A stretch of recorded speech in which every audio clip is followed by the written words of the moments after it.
Hello everyone, I'm Ambika Raina, All India Rank 164 in UPSC Civil Services Examination 2022।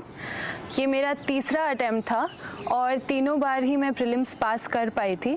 तो आज इस video में मैं आपको बताने वाली हूँ कि कैसे मेरी स्ट्रैटेजी रही, क्या क्या मेरे सोर्सेज थे, कैसे मैंने प्रैक्टिस किया and eventually how was I able to pass prelims all 3 times. इस वीडियो को मैं 4 पार्ट्स में डिवाइड करूंगी। पहली चीज़ है स्टैटिक की क्या प्रिपरेशन रहनी चाहिए, क्या बेसिक बुक्स आप फॉलो कर सकते हैं और क्या टाइमलाइन रहेगी इसकी। दूसरी चीज़ है करंट अफेयर्स कैसे प्रिपेयर करना है। तीसरी चीज़ है प्रीवियस ईयर्स क्वेश्चंस जो कि PYQs रहते हैं उनको कैसे यूटिलाइज कर सकते हैं। और लास्टली मॉक्स कैसे लगाने हैं, कितने लगाने हैं, उनको एनालाइज कैसे करना है। तो शुरू करते हैं first of all static section से। अभी ऑलमोस्ट 6 मंथ्स बचे हैं प्रीलिम्स एग्जामिनेशन 2024 के लिए। सो मैं आपको टाइमलाइन रफली अभी से लेकर मई तक की बताऊंगी, कैसे आप दिसंबर से लेकर मई तक डिवाइड कर सकते हैं time. So from December till February you should be able to finish your basic books of static so that you are able to start revising them. How I did it was कि दिसंबर में जैसे ही मैं कोई भी subject पढ़ना शुरू कर रही थी तो मैं उसका एक छोटा सेक्शनल मॉक लगाती थी so that I can see कि मैं कहाँ स्टैंड करती हूँ। एट दिस पॉइंट अगर आप प्रीलिम्स दे रहे हैं 2024 के तो मैं अज्यूम कर रही हूँ कि आपने एक बार तो सारी बेसिक बुक्स पढ़ी होंगी, तो आपकी ओवरऑल एक अंडरस्टैंडिंग होगी और आप एक मॉक लगा सकते हैं सेक्शनल का। इससे निराश नहीं होना है। जो मैंने पहली बार पॉलिटी का मॉक लगाया था लक्ष्मीकांत पढ़ने के बाद, उसमें मेरे शायद ही कुछ 25 मार्क्स आए थे, तो मैं काफ़ी सैड हुई थी। बट ये पॉइंट नहीं है। अभी इस समय पे अगर आप मॉक लगा रहे हैं उसका पॉइंट है ये समझना कि क्या आपकी कमी है प्रिपरेशन में, कहाँ आपको ज़्यादा ध्यान देना है, कौन सी आपकी स्ट्रेंथ्स हैं, वीकनेसेस हैं एंड कैसे इसको ओवरकम करना है। सो बिल्कुल भी निराश नहीं होइए, इनको मॉक्स को अच्छे से यूटिलाइज करिए। सो इन दिसंबर मैंने कैसे प्रिपेयर किया था, दिसंबर मैंने महीना रखा था पॉलिटी और मॉडर्न हिस्ट्री के लिए, क्योंकि इसका काफ़ी वेटेज होता है और इसकी बेसिक बुक्स बहुत ही सफिशेंट रहती हैं फॉर प्रीलिम्स। पॉलिटी के लिए मैंने 2 हफ्ते रखे for Laxmikanth and for modern history I studied from Spectrum, again 2 weeks for that. So पहले हफ्ते में ही अगर आप एक सेक्शनल मॉक लगाएंगे और फिर आप पढ़ाई करेंगे, फिर हफ्ते के एंड में एक और सेक्शनल मॉक लगा के आप देख सकते हैं कि आपकी प्रोग्रेस कैसी है, क्या आप उस पॉइंट ऑफ व्यू से उस बुक को पढ़ रहे हैं जिस पॉइंट ऑफ व्यू से प्रीलिम्स में क्वेश्चंस आते हैं या नहीं। तो आपको नॉलेज गेन करने के लिए सिर्फ बुक्स नहीं पढ़नी, आपको इस पर्सपेक्टिव से बुक पढ़नी है कि उसके कैसे सवाल बनेंगे और आप कैसे उनको सॉल्व कर सकते हैं। देन जनवरी में मैंने इकोनॉमिक्स पढ़ा था, मेरे खुद के नोट्स बनाए थे मैंने मृणाल सर के लेक्चर्स से, एंड मैंने मैप्स पढ़ लिए थे बहुत सारे ज्योग्राफी के along with my notes of NCERT। In case आप जनवरी में इकोनॉमिक्स को अच्छे से पढ़ पाते हैं तो आपको एक बेस बन जाता है सो दैट फरवरी में जब बजट और इकोनॉमिक्स सर्वे आएगा आप उसको ढंग से पढ़ सकते हैं, समझ सकते हैं, अप्लाई कर सकते हैं अपने आंसर्स में। सो ये बहुत इंपॉर्टेंट रहता है कि before the budget comes out, before the economic survey comes out, you have a strong foundation in economics.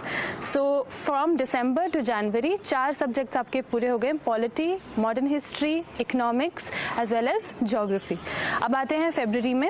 फरवरी में मैंने किया था environment from Shankar book and art and culture from Nitin Singhania sir's book and ancient and medieval history मैंने पढ़ा था from Tamil Nadu state books. So this was my February schedule. आप एक हफ्ता या 2 हफ्ता दे सकते हैं एक सब्जेक्ट को।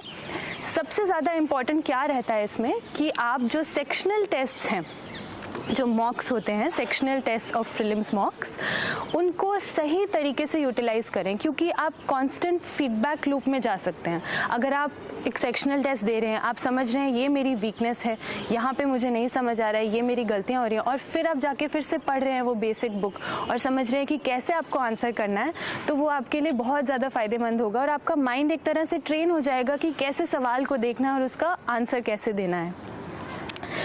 इसका मतलब फरवरी तक आपका सारा polity, modern history, economics, geography, environment, ancient and medieval history as well as art and culture एक बार अच्छे से पढ़ा जा चुका है सारी बेसिक बुक्स से।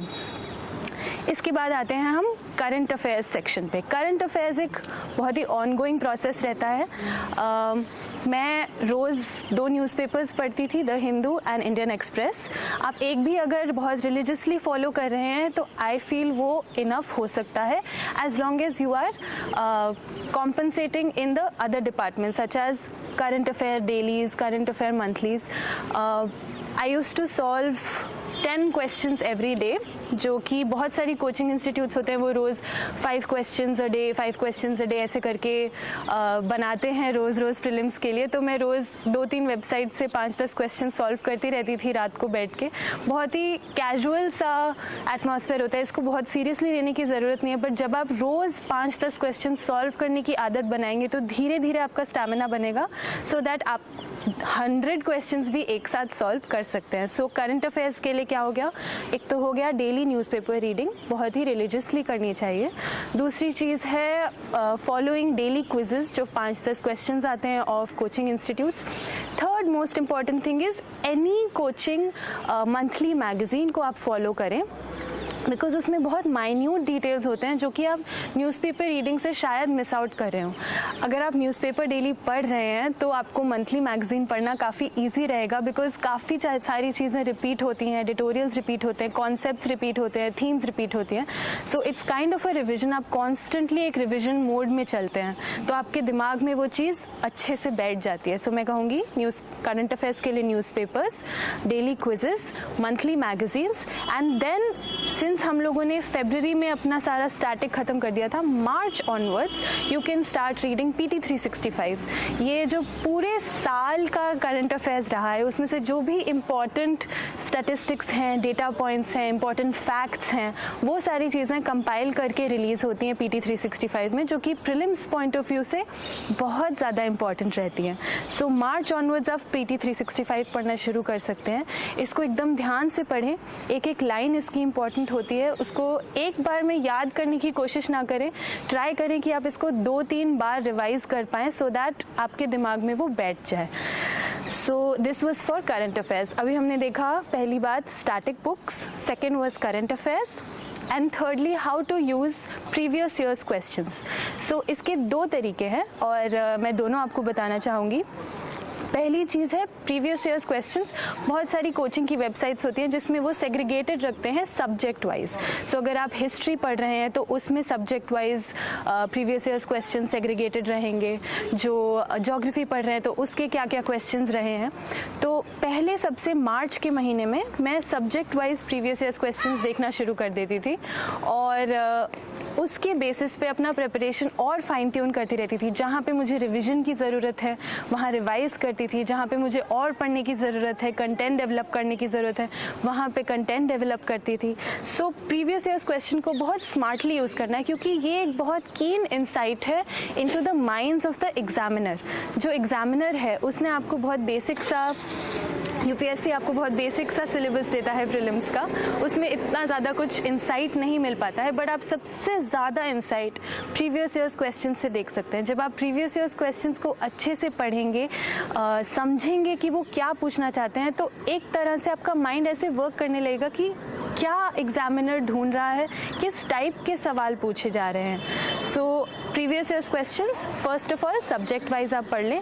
उसके बाद जब अप्रैल और मई का महीना आता है और प्रीलिम्स बहुत क्लोज हो जाता है, तो मैंने काफ़ी सारे प्रीवियस ईयर्स क्वेश्चंस जो पिछले 5-10 साल के प्रीवियस ईयर्स क्वेश्चंस होंगे वो पूरे सॉल्व किए थे, प्रॉपर एग्ज़ाम टाइप इन्वायरमेंट में बैठ के, विदाउट सीइंग द आंसर्स, सही तरीके से बिहेवियर रख के कि मैं एग्ज़ाम हॉल में बैठी हूँ, सो दैट मेरे माइंड को समझ में आए कि ये सीरियसली लेना है और स्टेक्स बहुत हाई हैं, और उसी तरीके से उसी माइंडसेट के साथ वो सॉल्व किए जैसे कि मैं एक्चुअल एग्ज़ाम दे रही हूँ। तो आप प्रीवियस ईयर्स क्वेश्चंस को ऐसे भी यूज़ कर सकते हैं, क्योंकि एग्ज़ाम टाइप इन्वायरमेंट में कैसे आप अप्रोच करेंगे चीज़ों को वो बहुत डिफरेंट होता है from the comfort of your home. So ये तीसरी चीज़ देख ली हमने, प्रीवियस ईयर्स क्वेश्चंस को कैसे यूज़ करना है। Now lastly but most importantly, मॉक्स कैसे लगाने हैं प्रीलिम्स के। If I see one thing which helped me pass prelims every single time, I will definitely say it was the number of mocks I gave and how I analyzed it. तो सिर्फ ये important नहीं रहता है कि आप कितने सारे मॉक्स लगा रहे हैं, उसके साथ साथ इक्वली इम्पॉर्टेंट ये रहता है कि आप उसको एनालाइज कैसे कर रहे हैं. तो सबसे पहली बात तो आपको एटलीस्ट मतलब आपको नहीं पर मैं अपने लिए जो गोल बनाती थी कि एटलीस्ट 50 to 80 मॉक्स मेरे को पूरे सॉल्व करने हैं, full test 50 to 80 before my actual prelims paper. So that was a goal I set for myself. आप अपने हिसाब से देख सकते हैं, अगर आपकी ग्रोथ और मार्क्स बहुत अच्छे आ रहे हैं तो शायद आपको कम की ज़रूरत हो. मैं जब स्टार्ट किया था प्रिपरेशन तो मेरे मार्क्स बहुत ख़राब आते थे, तो I needed so many prelims papers to practice and finally reach a place where I was confident that I would be able to clear the cutoff. सो अप्रैल के महीने में मैं रोज़ एक फुल टेस्ट लगाती थी और मई के महीने में मैंने रोज़ 2 फुल टेस्ट लगाए हैं. एक सुबह में लगाती थी, एक शाम को लगाती थी. बट फुल टेस्ट लगाने के अलावा जो मैंने किया है उसके बाद वो ज़्यादा इम्पॉर्टेंट है. After I use to give the paper I use to sit with my questions. मैं देखती थी कि कौन से वो सब्जेक्ट्स हैं, क्या मैं हिस्ट्री में वीक हो रही हूँ, क्या मैं साइंस टेक में वीक हो रही हूँ, क्या मेरा आर्ट एंड कल्चर स्ट्रॉन्ग है. ये सारी चीज़ें मैं अच्छे से बैठ के एनालाइज करती थी. और दूसरी चीज़ जो मैं देखती थी कि मेरी एक्यूरेसी कितनी है, क्या अगर मैं एक ऑप्शन एलिमिनेट करके कुछ टिक कर रही हूँ तो वो सही आ रहा है कि वो गलत आ रहा है, क्या मैं 2 ऑप्शन एलिमिनेट करके टिक कर रही हूँ तो मेरा कितना एक्यूरेसी आ रहा है, अगर मैं बिल्कुल ही श्योर हूँ फिर भी मेरा कितना एक्यूरेसी आ रहा है. तो ये दोनों चीज़ें जब कंबाइन हो जाती हैं, जब मैं देख सकती थी अच्छा अगर मैं हिस्ट्री का कोई सवाल करती हूँ और उसमें 2 ऑप्शन एलिमिनेट करती हूँ तो मेरे मोस्टली सही आ रहे हैं, और अगर मैं साइंस और टेक में 3 भी एलिमिनेट कर रही हूँ तो भी मेरे गलत आ रहे हैं, तो मुझे उससे अपनी ही स्ट्रेंथ समझ में आएगी कि कौन सी जगह पे मुझे रिस्क लेनी चाहिए और कौन सी जगह पे मुझे कॉन्फिडेंटली वो क्वेश्चन छोड़ देना चाहिए. क्योंकि जब आप एग्ज़ाम हॉल में बैठे होते हैं उस टाइम आपके पास आंसर की नहीं होती है. यूजुअली लोग मॉक्स में आंसर की साइड पे रख के थोड़ा बहुत देखते रहते हैं, अच्छा मेरा सही जा रहा है कि गलत जा रहा है, कैसा जा रहा है पेपर. बट एग्ज़ाम हॉल के अंदर आपको इतनी अनसर्टेनिटी होती है और आपकी स्टेक्स इतनी हाई होती हैं कि टेंशन बहुत ज़्यादा हो जाती है. उस समय में समझ नहीं आता कि रिस्क कहाँ लेनी चाहिए और कहाँ केयरफुली प्रोसीड करना चाहिए, कहाँ एलिमिनेशन यूज़ करना चाहिए, कहाँ नहीं करना चाहिए. तो उसको काउंटर करने के लिए मैंने ऐसे एनालाइज किया था ताकि मुझे पता चले अच्छा अगर इस सेक्शन ऑफ द सिलेबस से क्वेश्चन आया है तो क्या ये मेरी स्ट्रेंथ है, क्या मुझे कैलकुलेटेड और कॉन्फिडेंट रिस्क लेना चाहिए, क्या मुझे नहीं लेना चाहिए, कितने मैं क्वेश्चंस अटेम्प्ट कर रही हूँ, कितने क्वेश्चंस मुझे अटेम्प्ट नहीं करने चाहिए. ये सारी चीज़ें आपको मॉक्स से ही आएंगी. अगर आप रोज़ मॉक्स लगा रहे हैं तो आपका माइंड एक तरह से ट्रेन हो जाता है, जैसे कि मैंने पहले बोला था एक मेमोरी टाइप की बन जाती है आपके माइंड में कि किस तरह से ये चीज़ को टैकल करना है. तो उससे आपका कॉन्फिडेंस भी बढ़ेगा, आप एग्ज़ाम हॉल में उतने ज़्यादा नर्वस भी नहीं होंगे क्योंकि आपको पता है कि आपने पहले 100 मॉक लगाए हुए हैं और उसमें आपके अगर कट ऑफ क्लियर हो रहे हैं तो एक लेवल ऑफ कॉन्फिडेंस आ जाता है जो कि बहुत ही नेसेसरी है इस पेपर में. लोगों को बहुत कुछ आता है, वो कट ऑफ क्लियर भी कर रहे होते हैं, बट कॉन्फिडेंस की कमी की वजह से उस दिन वो नर्वस हो जाते हैं और वो परफॉर्म नहीं कर पाते हैं. तो आप ये चीज़ ज़रूर दिमाग में रखें कि सबसे ज़्यादा इम्पॉर्टेंट है माइंडफुलनेस, कंसंट्रेशन और आपका अपने ऊपर भरोसा. आपको अपने ऊपर भरोसा रखना है, आपको डरना नहीं है, आपको सहम नहीं जाना है. जब आपकी तैयारी पूरी है, आप पूरे अभी से 6 महीने हैं ऑलमोस्ट, अभी से आप लग जाइए, जुट जाइए, अच्छे से तैयारी कीजिए और लास्ट डे पे जाके जब आप एग्ज़ाम हॉल में बैठेंगे ज़रूर ऐसे सोचिए कि मैंने अपना पूरा बेस्ट दिया है, अब जो होगा वो देखा जाएगा. क्योंकि प्रीलिम्स बहुत ही अनप्रिडिक्टेबल पेपर बनता जा रहा है, हर साल और ज़्यादा अनप्रिडिक्टेबल होता जा रहा है. सो आप सिर्फ अपनी तरफ से अपनी तैयारी पूरी रख सकते हैं, बाकी सब पे आपका कंट्रोल नहीं है. So control the controllables and all the best. Lastly मैं कहना चाहूँगी कि सीसैट को बिल्कुल भी इग्नोर ना करें. सीसैट भी हर साल और ज़्यादा कॉम्प्लिकेटेड, टफ, डिफ़िकल्ट सब होता जा रहा है. सो डेफिनेटली सीसैट को बिल्कुल इग्नोर ना करें, बिल्कुल लाइटली ना लें. उसके लिए पढ़ें, उसके मॉक्स लगाएं, देखें कि आप उसमें स्कोर कर पा रहे हैं कि नहीं कर पा रहे हैं, so that day you are confident in your preparation and you are able to give your best. All the best.